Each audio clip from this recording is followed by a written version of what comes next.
to today's edition of Pegasus Test. On today's edition, we're covering Stage 4 of Igloo 2022 After Dark. So we moved on to our next night vision stage. And what did you have to do in this stage? Well, you had a series of barricades set up, and rifle was paper targets again, and you had to engage one on one side of a barricade with a very small shooter's box, just barely the width of your foot wide. And then there was another entrance on the L-shaped side of it with another small shooting box of which you had to engage a fairly close-up tombstone target.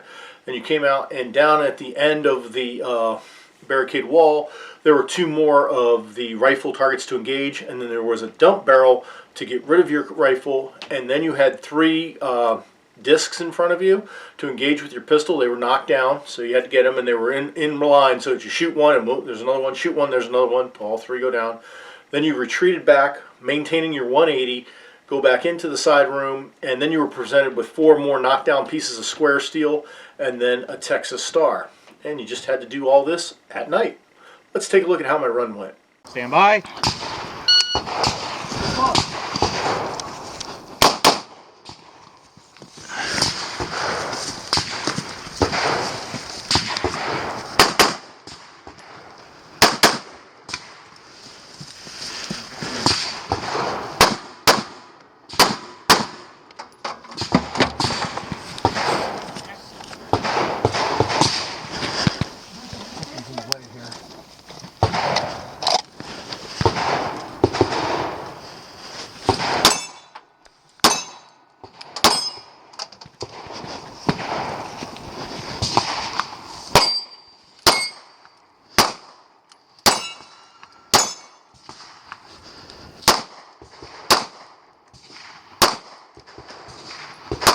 Low. Low.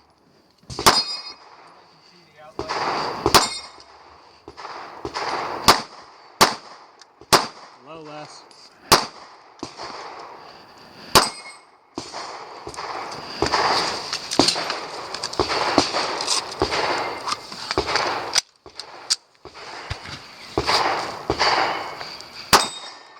Alright, it's finished. I'm on show clear. Okay, not the world's worst run, but not the best one of the night by a long shot. One of the things I wish I had known when I started this stage was these really small shooter's boxes that were all along the outline of the wall. I thought that you had to stay within those parameters. Turns out you didn't have to, and another shooter figured that out, and he leaned around the wall, got his target, and then he just went through the middle and got into the next shooting box and engaged targets from there instead of negotiating the outside of the wall. I'm like, wow, that was a super convenient time saver. Wish I'd have thought of that. So that really took some time off that guy run and added time to my run, basically, because I took the long, slow, outside the wall approach. The rifle targets went good. I mean, they were big tombstones. They were fairly close. Another thing I had done on this run was I had mentioned earlier that in an earlier video, that I had converted over to using the PVS-14 and passive aiming. And on the previous stage, I had a bit of trouble with the positionings and getting behind the sight right. And what I decided to do is just go with what I knew, went back to a weapons-mounted nod. So I put the weapons mount on my PVS-14, mounted it to the rifle. It made it up perfectly behind the EOTech, and that turned out to be a good thing for me to do in this stage. And it worked out fairly well for me. Probably could have shot a little faster, but we'll chalk that up to what it is. All the memory muscle came back from the days of using a PVS-4. Yes, I know, I'm old, but whatever. And that just translated right over and made for a fairly solid run. Now let's take a look at my friend Davis's run. He chose to do this stage using his emitter and aim that way. And let's see how that went for him.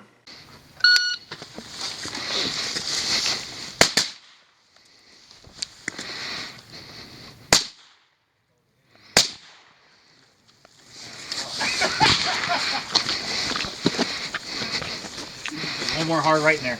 Like this? You already got that one. That one. And the last target on the right here. Just the one on the right.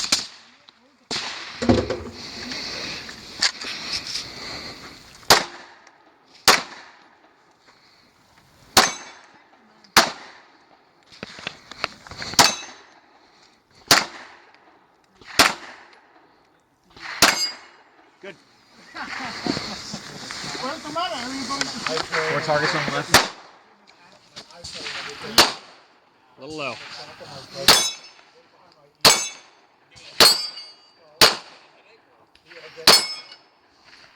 uncomfortable? A little low.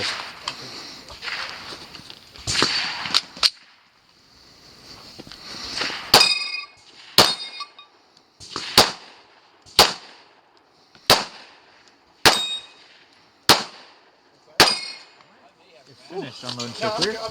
All right, the next day, dawn came. This was the third stage for me, even though it's technically stage 4. Take a look at my daylight run. It was positively glacial compared to a lot of the other competitors, but fun nonetheless. Norwegian Somalian City Village, yeah.